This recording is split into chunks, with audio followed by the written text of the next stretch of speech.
नमस्कार, मी मोनिका शर्मा आणि आपण पाहत आहात लोकसेतू मराठी न्यूज चॅनल। तर चला पाहूया आजच्या बातम्यांमध्ये काय खास आहे।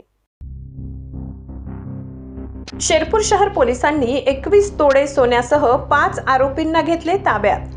सातारा येथील सोने व्यापारी कोमल परिहार यांच्याकडील 22 तोडे सोने 5 अज्ञात दरोडेखोरांनी चोरून नेल्याची घटना दिनांक 27 रोजी रात्रीच्या सुमारास घडली होती।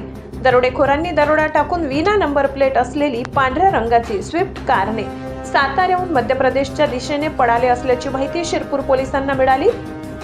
यावरून शिरपूर शहर पोलीस स्टेशनचे पोलीस उपनिरीक्षक संदीप दरवडे, राजेंद्र रोकडे, रवींद्र आखडमल, योगेश दाभाडे, विनोद आखडमल, गोविंद कोडी, मनोज दाभाडे, प्रशांत पवार, मनोज महाजन, सचिन वाघ, भटू साळुंके, विजय पाटील यांच्यासोबत नाकाबंदी लावून शोध घेतला।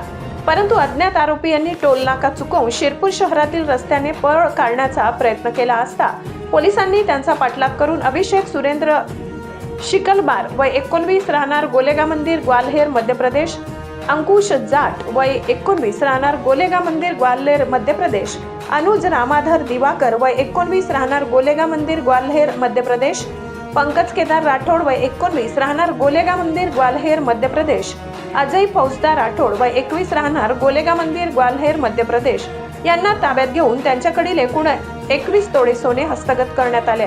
सदर घटनेचा पुढील तपास सुरू आहे। लोकसेतू मराठी न्यूज साठी मुख्य संपादक प्रवीण चव्हाण, नंदुरबार। साठी एवढंच। ताज्या घडामोडी, स्थानिक बातम्या आणि महत्त्वाच्या अपडेट्स जाणून घेण्यासाठी आमच्या लोकसेतू मराठी न्यूज चॅनलला सबस्क्राइब करा। धन्यवाद।